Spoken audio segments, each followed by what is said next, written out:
Nous habitons un village de la tribu des Ndorobo. On nous appelle les hommes du peuple sans bétail. Nous vivons en bordure du Masai Mara qui s'étend au cœur de la brousse kenyane. Mon nom est Kireu. Mon dernier fils Pemba a 9 ans. Avec lui, demain, nous traverserons la brousse. À une journée de marche d'ici, nous devons retrouver Olohai, un éleveur Maasai qui possède un troupeau d'une centaine de bovins. La tradition Ndorobo veut que dans les premières années de sa vie, le jeune homme reçoive une vache. Pemba reviendra seul avec l'animal qui sera désormais le sien. Mais le voyage est aussi une étape dans la vie du jeune homme. Il doit apprendre la dangerosité des éléphants, la passivité des gnous, la trace du buffle et l'empreinte du lion. Il faut partir demain dès la levée du jour, car les pluies d'automne menacent et lorsqu'il pleut, les animaux sont nerveux. Traverser la brousse serait alors trop dangereux.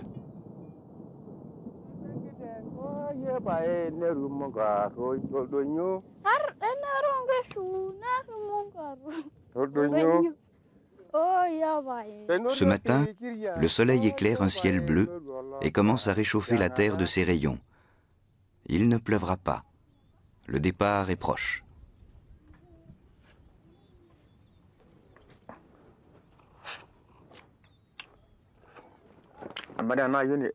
Twende Pemba, il faut partir. Nous devrons être aux collines des Soit avant ce soir. Là-bas, je trouverai le bois qui fait les meilleurs arcs. Et je te ferai un arc, je te le promets.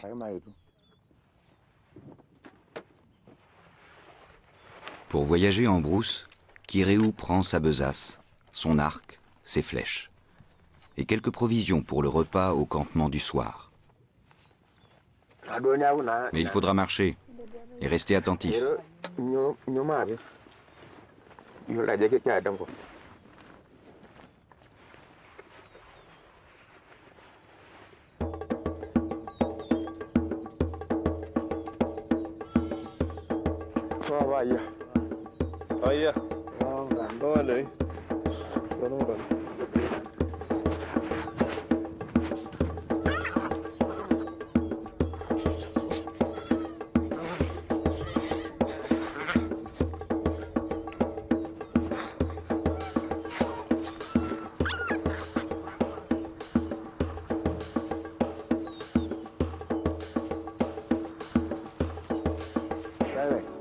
Ne traîne pas, Pemba.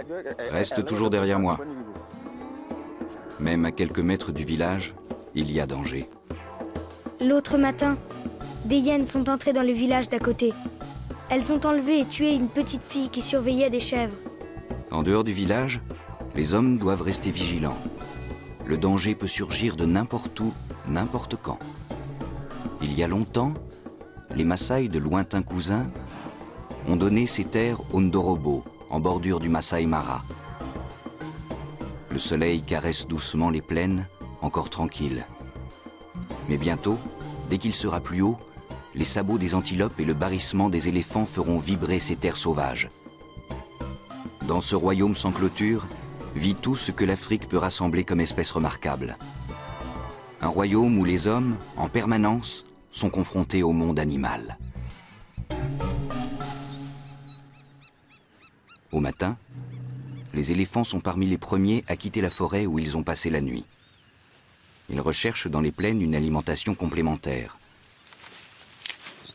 L'éléphant est gourmand et doit varier sa nourriture.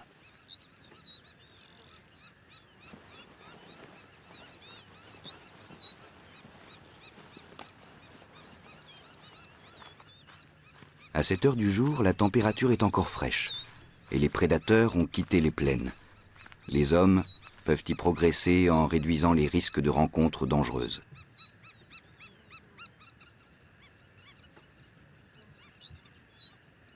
Tu vois, Pemba, c'est un groupe de femelles, accompagnées de leurs jeunes éléphants. Nous sommes suffisamment loin pour qu'elles ne se sentent pas menacées. Nous pouvons les dépasser tranquillement. Mais tiens-toi sur tes gardes. Une mère éléphant est prête à tout pour protéger son petit.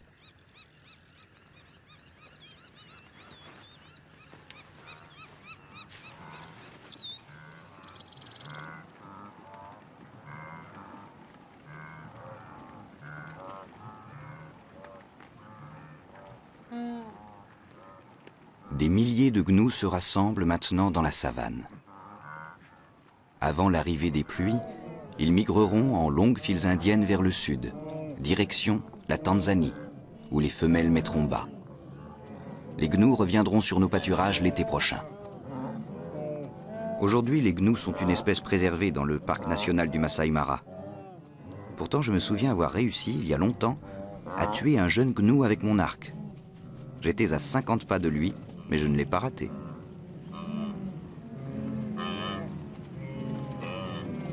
Un gnou ne chargera jamais un homme.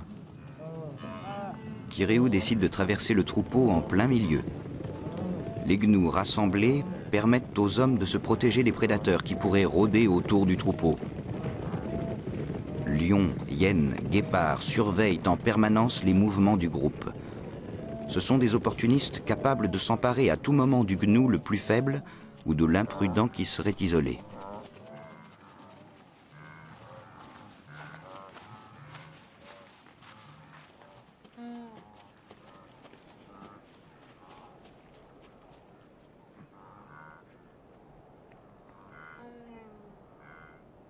La chaleur monte sur le Masai Mara et les courants d'air chaud sont utilisés par les vautours pour surveiller la savane, à la recherche d'une carcasse abandonnée.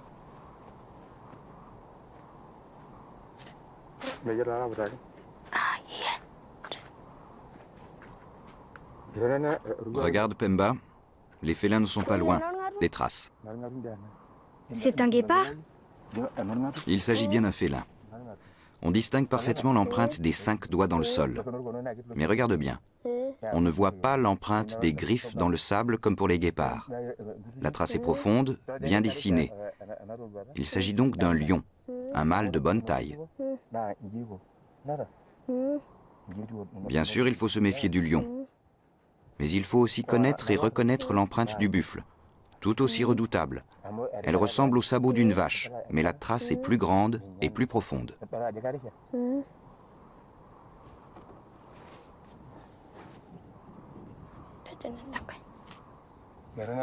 Regarde, les traces du lion partent dans cette direction, vers le troupeau de gnous. Les dieux du ciel semblent veiller sur nous. Nous pouvons poursuivre notre marche vers Olohai, l'éleveur Maasai avec lequel nous avons rendez-vous. Il vaut mieux poursuivre de ce côté. Le chemin est plus sûr pour rejoindre la colline des Bormoustes.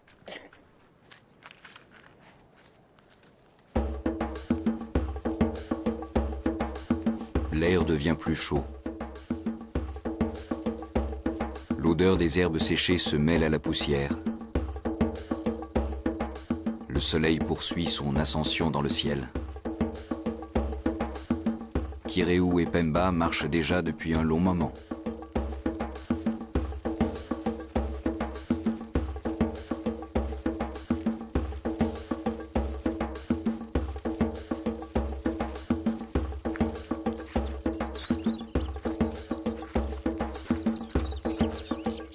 Pemba, arrête-toi.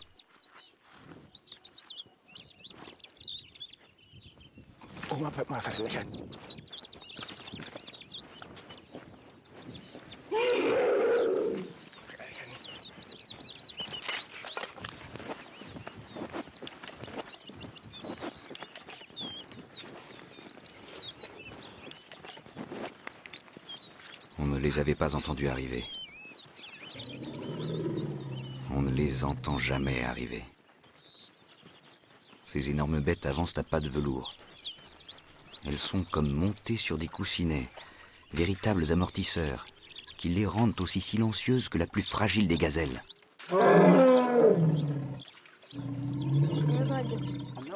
Les éléphants sont venus ici parce que l'eau est rare. Ils ont senti le point d'eau à des kilomètres. Cependant, sous leurs airs débonnaires, les éléphants sont une réelle menace. Régulièrement, ils saccagent les récoltes. Fréquemment, des hommes sont tués par la charge violente des éléphants en vadrouille. Cet animal peut être un tueur. Il vérifie avec sa trompe que sa victime est bien morte. Sinon, il la piétine encore.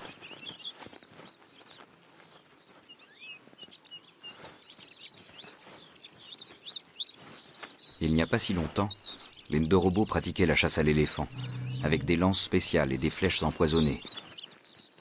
Un Ndorobo vainqueur d'un éléphant demeure pour la tribu un exemple.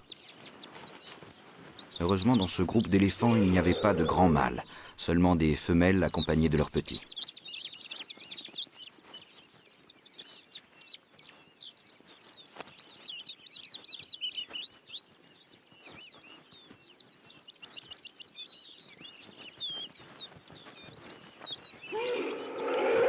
La plus vieille femelle du groupe donne enfin le signal du départ.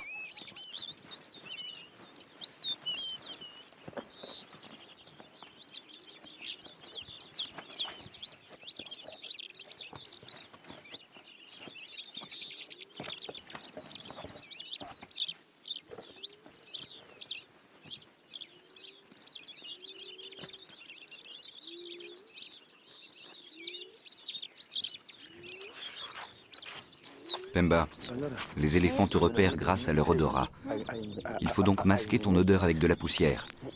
Et surtout, n'oublie jamais, marche toujours contre le vent. Ceci est valable pour tous les animaux de la savane, ceux que tu chasses ou ceux qui peuvent te tuer. Mais il faut partir, vite, car les éléphants peuvent revenir.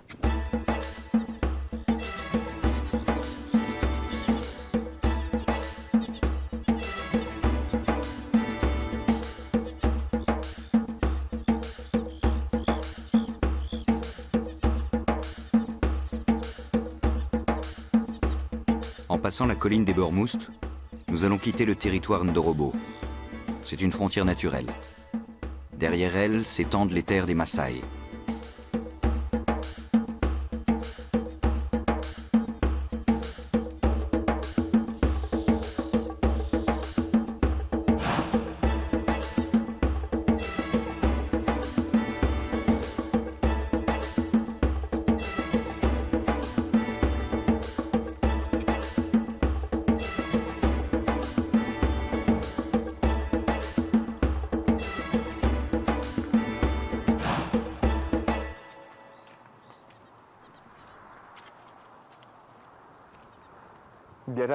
Ici, ce sont les terres des Ndorobo. Nous vivons sur cet espace, notre territoire de chasse, sur lequel nous pouvons aussi construire nos villages en fonction des saisons et des meilleurs pâturages. Et nous, où allons-nous? Dans cette direction, nous allons commencer par longer la rivière Talek, cela va nous rafraîchir, et je connais un lieu où se baignent souvent les hippopotames. Puis nous verrons les collines des Soïtes où nous passerons la nuit. Là-bas, je trouverai le Lelechua, le meilleur bois pour fabriquer ton arc. Olohai nous attend dans les plaines juste derrière.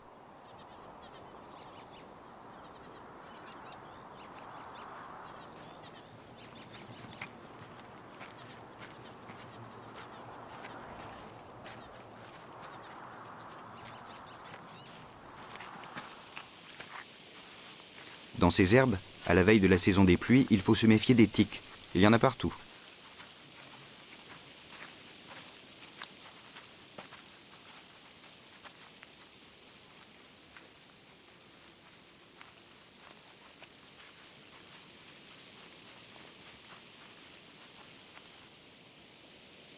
Des buffles. Un immense troupeau de buffles. Si les buffles ressemblent à de grosses vaches tranquilles, il faut pourtant s'en méfier. Le buffle est l'un des plus redoutables animaux de la savane. Aussi puissant qu'un éléphant, aussi agressif qu'un hippopotame.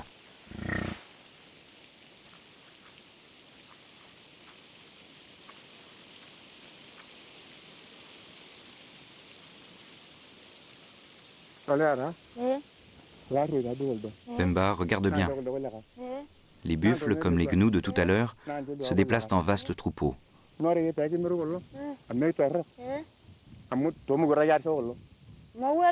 Il vaut mieux être prudent. Le troupeau est conduit par quelques mâles dominants d'une incroyable force, prêts à tout pour se défendre. On les reconnaît à la taille de leurs cornes. Mais si par malheur, comme cela m'est arrivé, le buffle te charge un jour, et s'il n'y a pas d'arbre pour te réfugier, jette-toi au sol et ne bouge plus. Avec un peu de chance, il ne te tuera pas. Il faut quitter les buffles sans se retourner, en prenant garde qu'aucun d'eux ne nous suive, car ils en sont capables.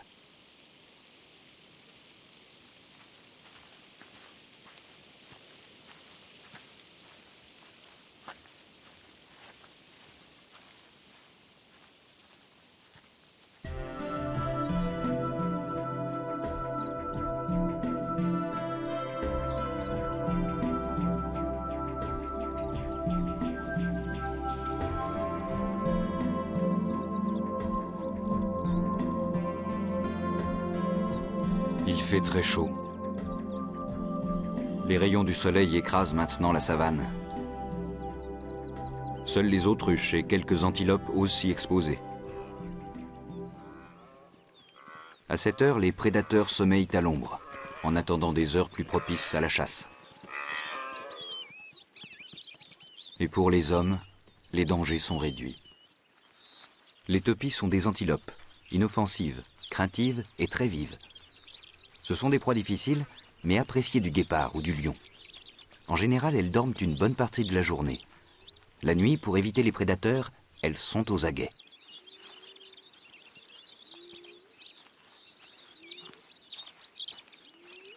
Kireu et Pemba quittent les plaines pour rejoindre la rivière Talek. Le lieu est plus boisé et les insectes plus nombreux. L'eau est proche. Le bourdonnement des abeilles n'échappe pas à Kireu. Depuis toujours, les Ndorobo récoltent le miel.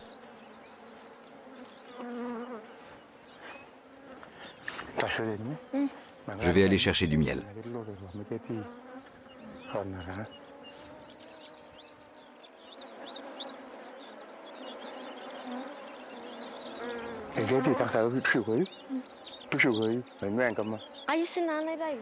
Moi aussi, je sais le faire, mais mon père veut m'éviter les piqûres d'abeilles.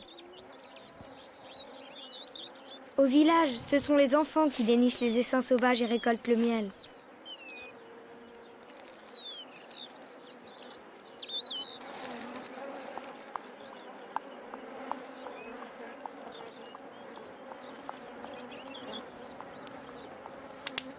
Comme tous les cueilleurs de miel, les Ndorobo enfument les abeilles avant de récolter le miel. Cela évite en général de se faire abondamment piquer.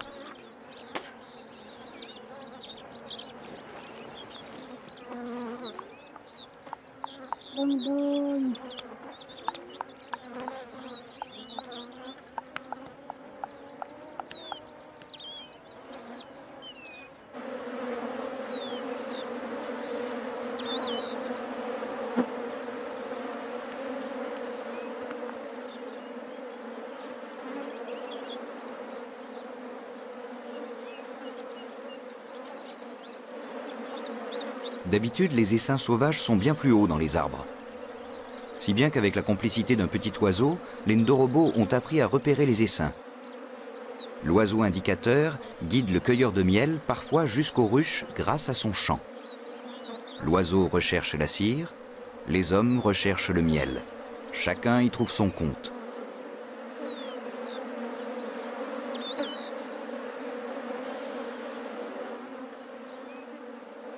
Mon père s'est drôlement fait piquer, mais on aura tout à l'heure du miel à manger.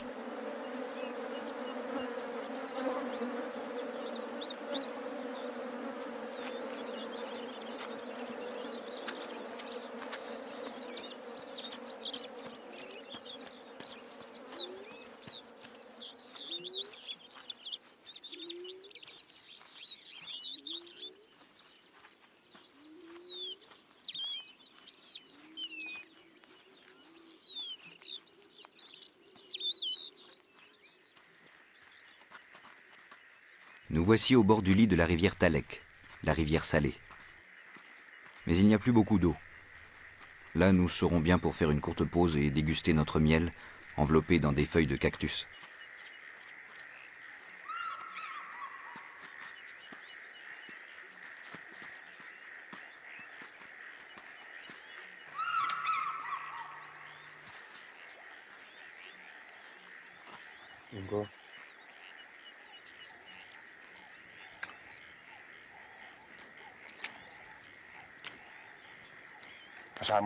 L'eau est trop basse en cet endroit pour accueillir les animaux les plus dangereux, vivant dans les rivières. Il y a donc moins de risques pour les hommes.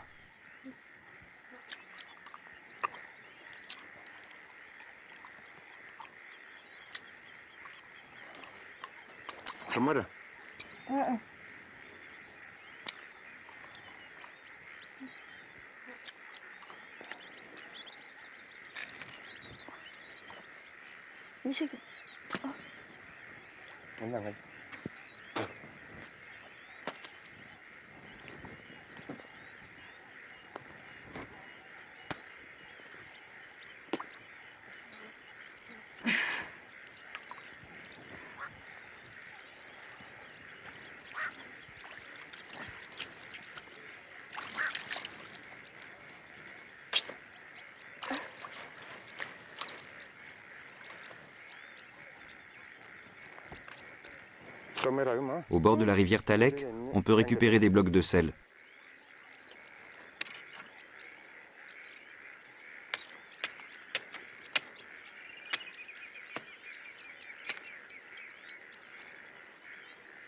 Sur le chemin du retour, le sel sera utile pour le veau. Cela lui coupera la sensation de soif.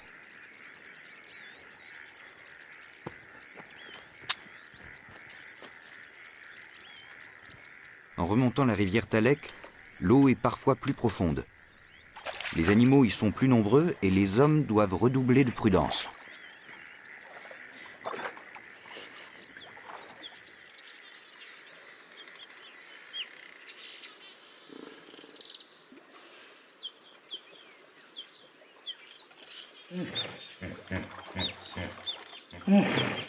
Ne fais pas de bruit.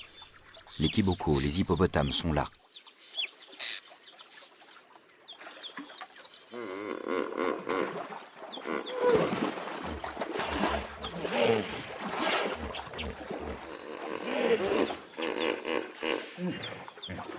Pemba est inquiet.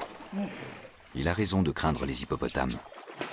Chaque année, des femmes et des enfants se font tuer au bord des rivières par les hippopotames.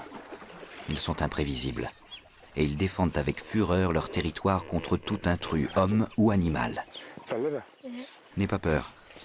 Ici, les vases de la rivière sont profondes. L'hippopotame ne pourra bondir hors de l'eau, il a les pattes prises dans la glaise. Garde pourtant toujours tes distances avec les hippopotames. Il peut te charger sans avertissement et te couper en deux de sa gueule aux dents d'ivoire. Les hippopotames passent la journée immergés dans l'eau afin de protéger leur peau fragile des rayons du soleil. Mais dès la nuit tombée, ils sortent de la rivière pour se nourrir. Sur la terre ferme, l'hippopotame, malgré ses petites pattes, est plus rapide que toi.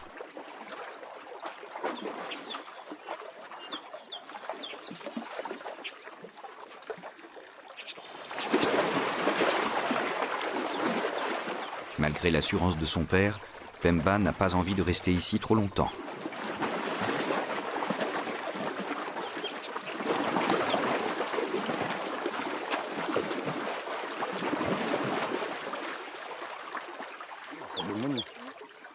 Il commence à s'énerver.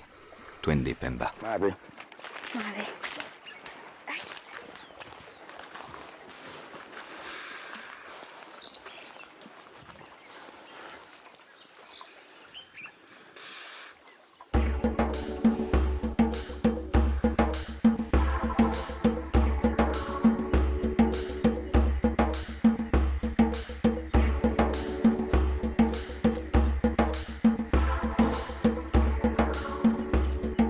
Malgré la chaleur et le chemin parcouru, ni Kireu ni Pemba n'ont vraiment souffert de la soif.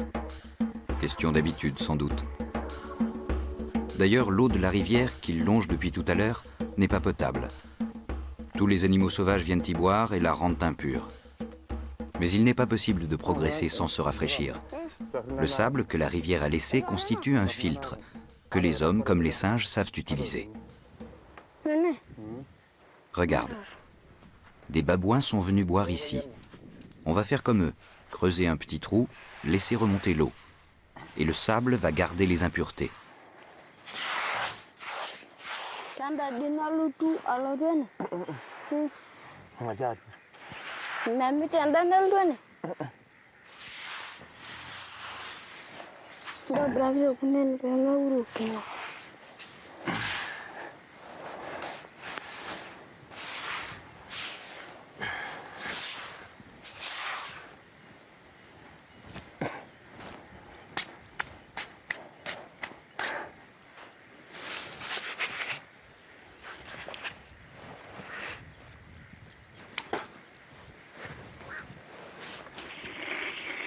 Mais attention à ne pas trop boire.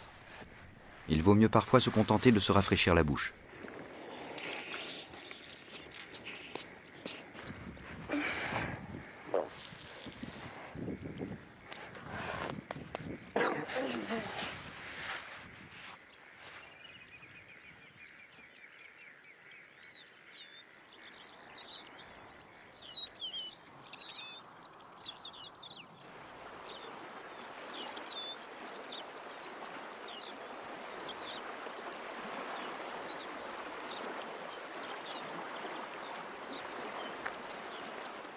La rivière Talek devient plus large en remontant vers la source. L'eau des montagnes l'alimente. Il faut la traverser sans tarder.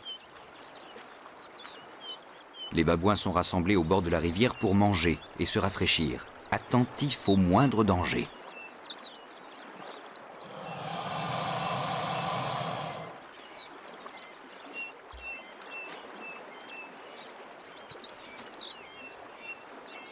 Mais face aux hommes, les babouins préfèrent déguerpir en silence et se réfugier dans leurs arbres. Il faut toujours se méfier des animaux qui viennent se désaltérer à la rivière. Quand j'étais plus jeune, mon père a surpris un troupeau d'élans qui s'abreuvait au bord de l'eau. L'un d'eux a pris peur. Et mon père, le grand-père de Pemba, est mort piétiné par les animaux qui s'enfuyaient. Tout le village en a été bouleversé. Toutes les rivières sont belles, mais terriblement dangereuses. Il y a les hippopotames, mais il y a aussi les crocodiles. Tel une souche d'arbre ou un rocher, il est quasi invisible pour qui ne sait pas regarder. Beaucoup d'imprudents se font emporter par ses mâchoires. Mais si tu lui montres que tu l'as vu, qu'il est repéré, Mamba, le crocodile, ne t'attaquera pas. Il chasse à l'affût. La surprise est son arme.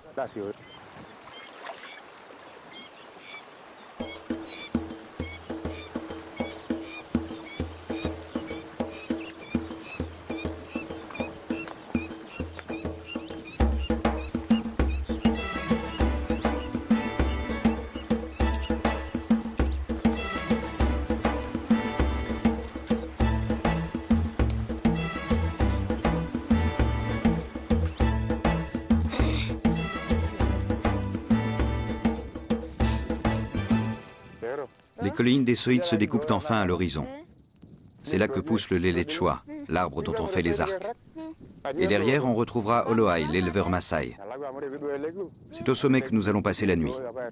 Les prédateurs ne s'aventurent jamais en haut des collines. Ils sont trop occupés à chasser la nuit dans les grandes plaines.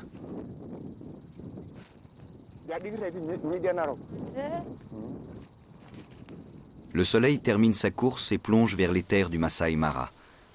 Sa lumière se fait plus rasante. Une certaine fraîcheur envahit peu à peu la brousse. Les lionnes commencent à sortir de leur torpeur. L'agitation renaît dans la troupe.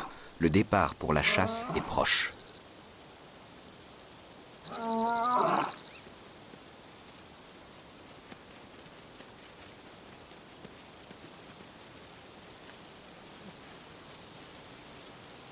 Il ne faut pas traîner dans la savane à cette heure du jour. Les léopards descendent de leurs arbres, les hyènes se regroupent pour chasser. Peu à peu, les carnivores vont dérouler leurs silhouettes inquiétantes dans la pénombre.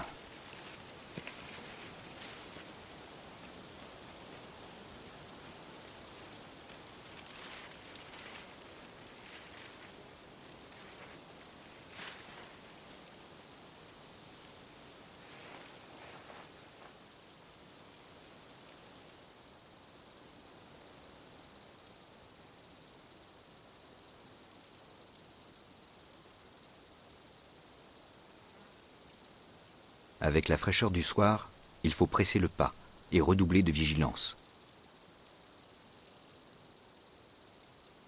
Les grands fauves se fondent parfaitement dans les hautes herbes jaunies par le soleil.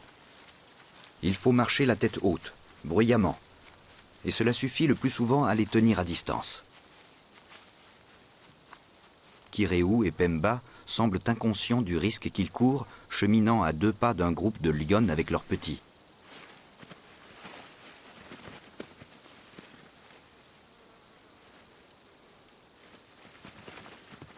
En fait, le bruit de leurs pas a surpris les lionnes, qui décident alors de s'enfuir.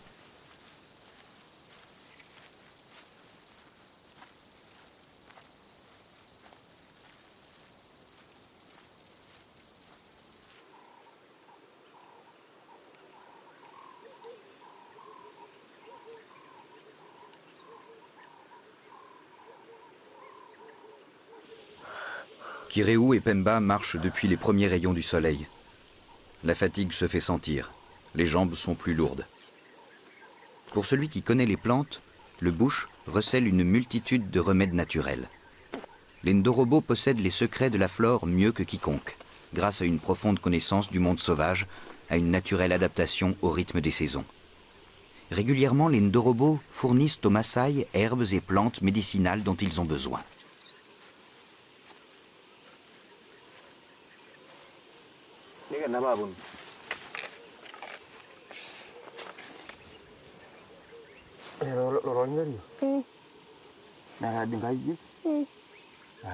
Pour le moment, ces racines, utiles pour supporter la fatigue, apporteront à Kireu et Pemba un peu d'énergie.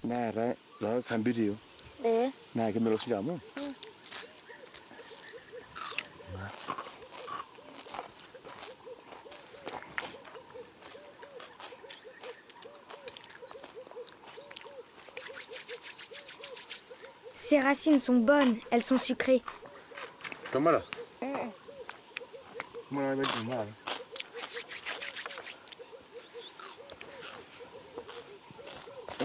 Les Ndorobo ont une grande expérience de la survie en brousse. Ils sont capables d'identifier la quasi-totalité des végétaux qui les entourent, pour se soigner, se nourrir ou se désaltérer. Ils ont aussi une extraordinaire capacité à appréhender les rythmes de la vie des animaux sauvages. Ici, les Ndorobo sont dans leur royaume.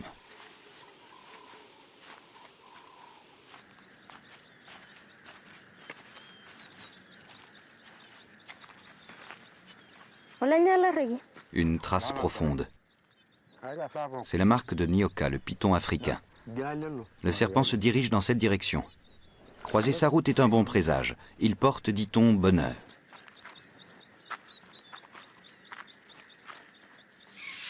Ce serpent doit être énorme. Il doit mesurer la taille d'un homme. À la différence du mamba noir, sa morsure n'est pas mortelle.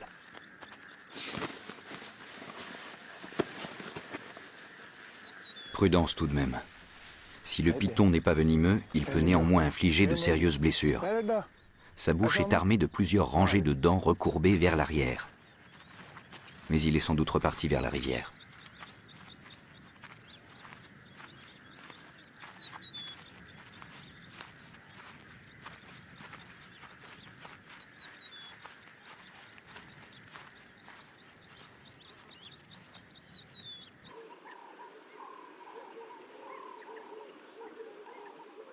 Nous approchons du camp et des pousses de l'Éléchoua. Avec ses branches fines qui partent du tronc, le Léléchoua donne les plus belles tiges, les plus souples, les plus résistantes pour fabriquer les arcs des Ndorobo.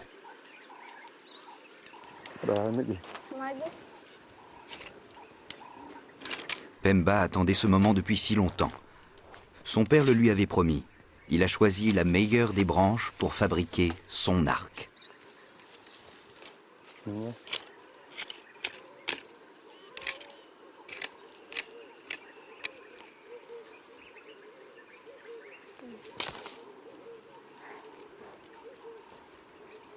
C'est Dayan.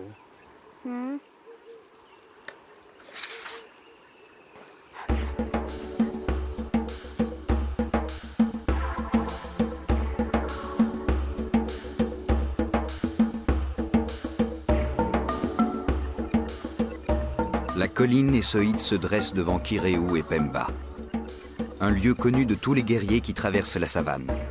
Un lieu sûr et tranquille.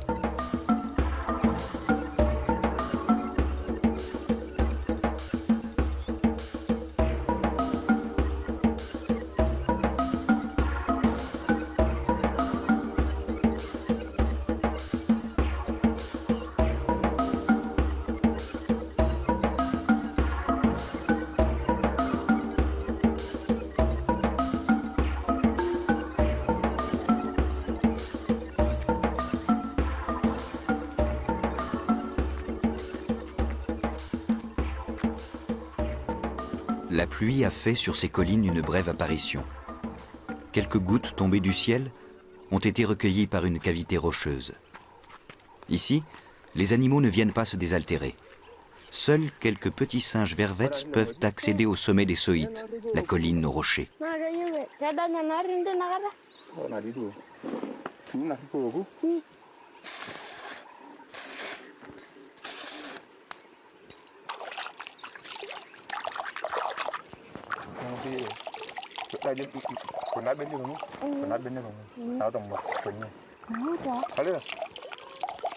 Yes, we did.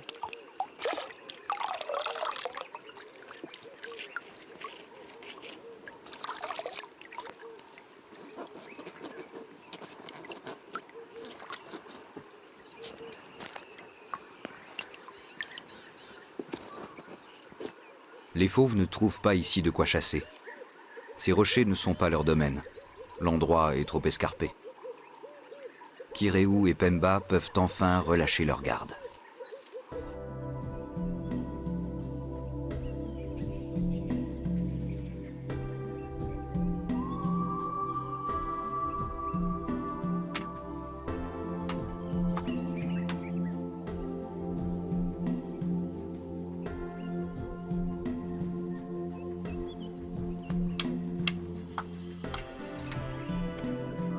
Je suis fier de Pemba, et je le crois désormais capable de se débrouiller seul.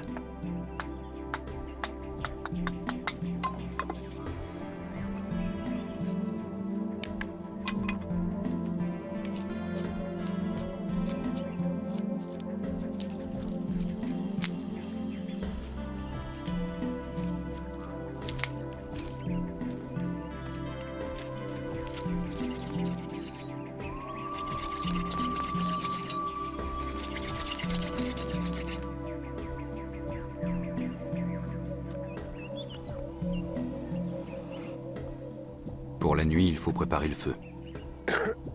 Le feu est d'abord un moyen d'écarter les importuns. Aucun fauve, aucun animal ne supporte ni la vue ni l'odeur du feu. Le feu est un danger absolu dans la brousse. Seuls les hommes le dominent. Kireu sait allumer en quelques secondes la fiente d'éléphant qui servira de braise. Le feu réchauffe, car la fraîcheur des nuits contraste violemment avec la chaleur de la journée.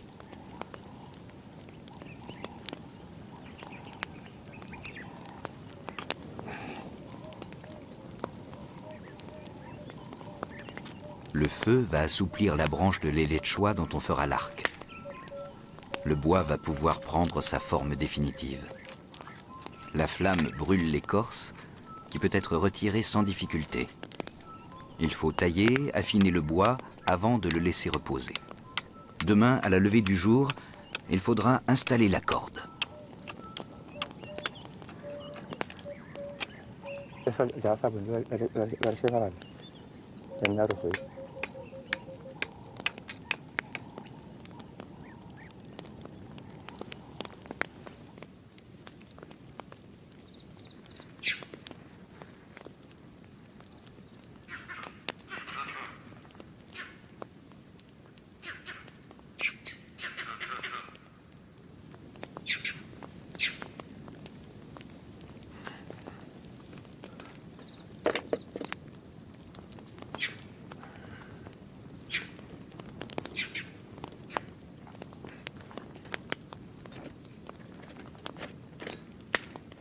Campement sommaire au sommet de la colline aux rochers.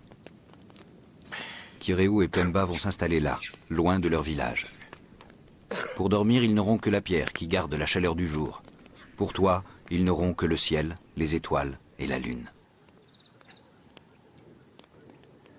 Le feu va se consumer lentement pendant leur sommeil. Chacun repensera aux rencontres et aux moments forts de cette journée. Et j'imagine que comme moi, Pemba apprécie ce moment. Elles ne sont pas nombreuses ces journées où père et fils rassemblés partagent la réalité de la brousse. Premier véritable repas de la journée. La viande de chèvre emportée ce matin est cuite rapidement sur les flammes. La viande et les racines sont les bases de ce repas. Installés autour du feu qui réchauffe et protège, Kireu et Pemba s'endorment.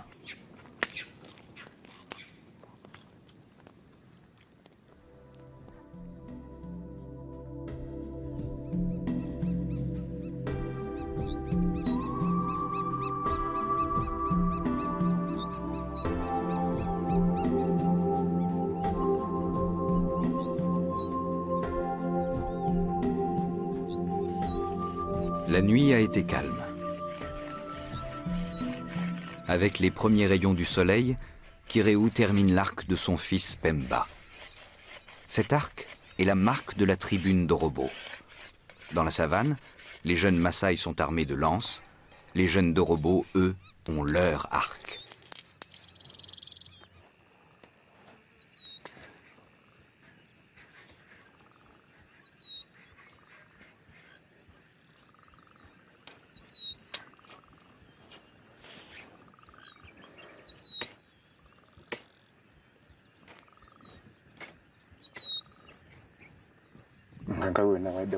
Tiens, il est à toi.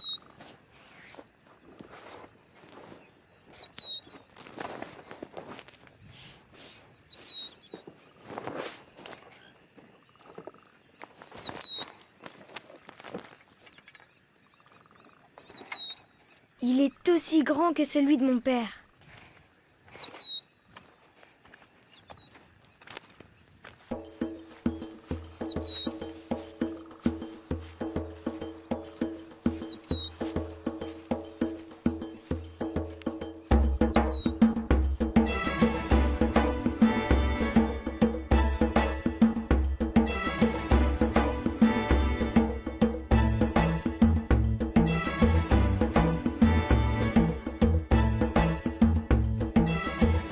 Comme chaque matin, la savane s'éveille doucement. Même mouvement des animaux sauvages que les jours précédents. Les fauves vont quitter les plaines dans lesquelles ils ont chassé pendant la nuit. Les zèbres, antilopes et girafes s'y réinstallent peu à peu pour brouter. Ainsi va le Masai Mara. Un petit zèbre est né avec le jour. Sous l'œil désintéressé d'une hyène solitaire, probablement rassasiée par une chasse nocturne. Les zèbres sont les guetteurs de la savane. Au premier danger, ils fuient et entraînent avec eux les animaux qui les entourent.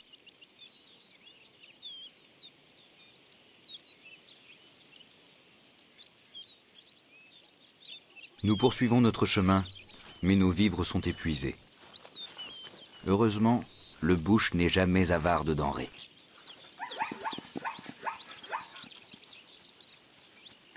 Il suffit d'un coup de couteau pour trouver sur un arbre l'écorce qui fera office de petit déjeuner. Dans cette région d'Afrique, les hommes mangent ce qu'ils trouvent quand ils ont faim.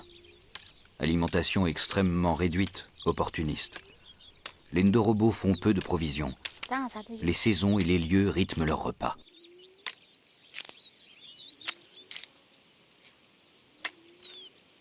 Hors des zones protégées, les Ndorobo chassent les animaux sauvages, gazelles ou phacochères.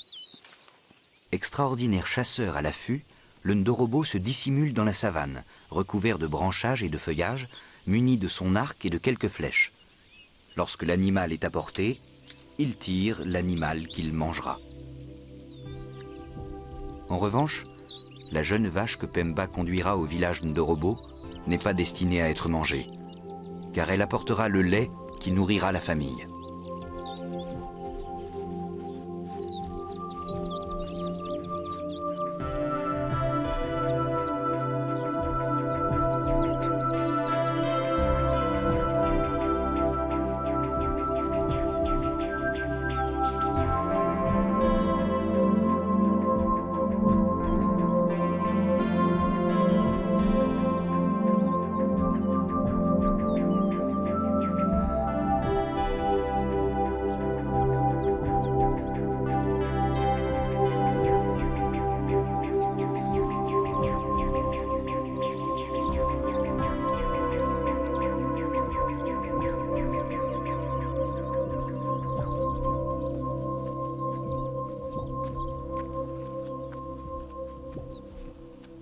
Pemba marche maintenant devant son père, attentif à fignoler l'arc qui lui a été donné. Son impatience est grande, excité par la rencontre avec Olohai, le Maasai gardien de troupeau. Les vaches sont une monnaie d'échange. On peut tout acheter avec une vache. Mais la vache Maasai est aussi utilisée pour les cérémonies traditionnelles. Les Ndorobo ont pour la vache le même respect. Si bien que ce voyage, qui permet à Pemba de posséder sa première bête, est une étape importante de sa vie. Tous les enfants Ndorobo reçoivent dans les premières années de leur existence une vache pour célébrer leur naissance.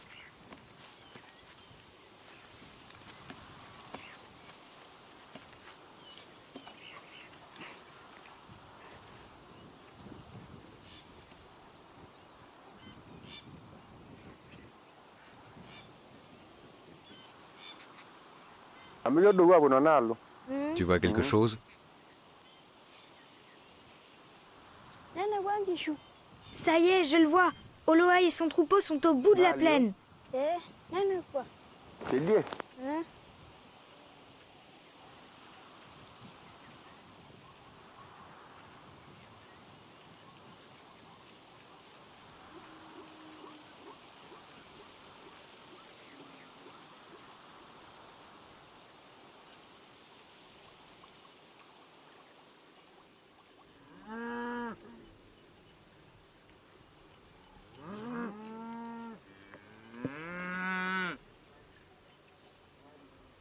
C'est un grand troupeau, bien plus grand que celui du village Ndorobo. Au pays Maasai, chaque vache est marquée du signe de la tribu. Les Maasai sont réputés pour être les meilleurs gardiens de bétail. Les plus gros éleveurs peuvent posséder plus de 100 vaches. La moyenne des troupeaux est d'une dizaine de têtes.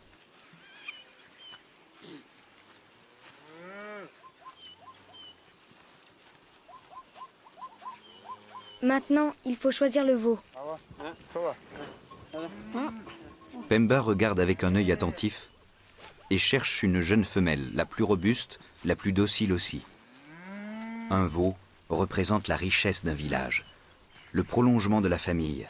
Pemba le sait, son veau sera sa fierté de retour au village.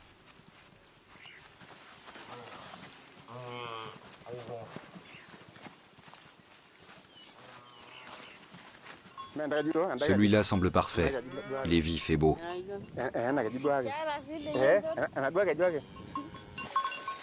Une sangle autour d'une patte pour sortir du troupeau et revenir au village. L'animal appartient désormais à Pemba.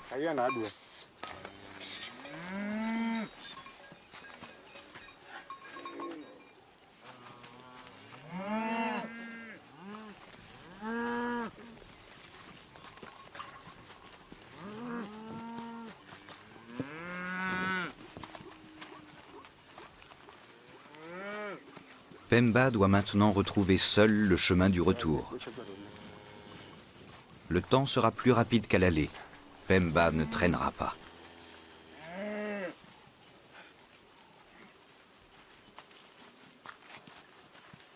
Quelques derniers conseils, afin qu'il n'oublie pas la fureur du buffle, la ruse de la hyène, la colère de l'éléphant, les traces du lion.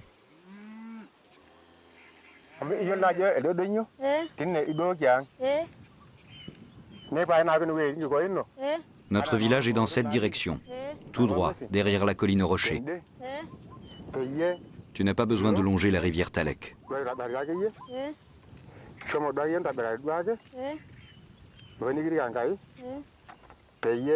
Voici quelques flèches empoisonnées. Elles pourront être utiles.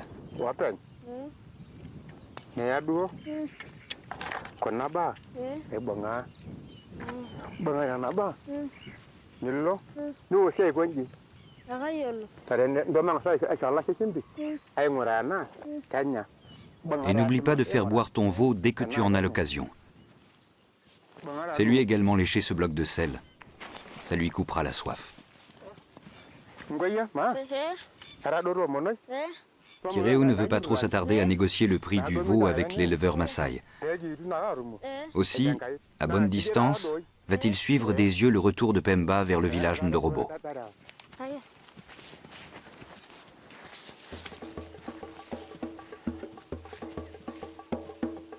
Mais Pemba est déjà loin. Il sait les plantes qui peuvent le rafraîchir, il sait la forme des empreintes et connaît les ruses des animaux à éviter. Mais il sait aussi qu'en restant dans les plaines pendant les heures chaudes de la journée, il ne croisera ni les lions, ni les éléphants, ni les buffles assommés par la chaleur du soleil. Pemba arrivera au village bien avant la tombée de la nuit.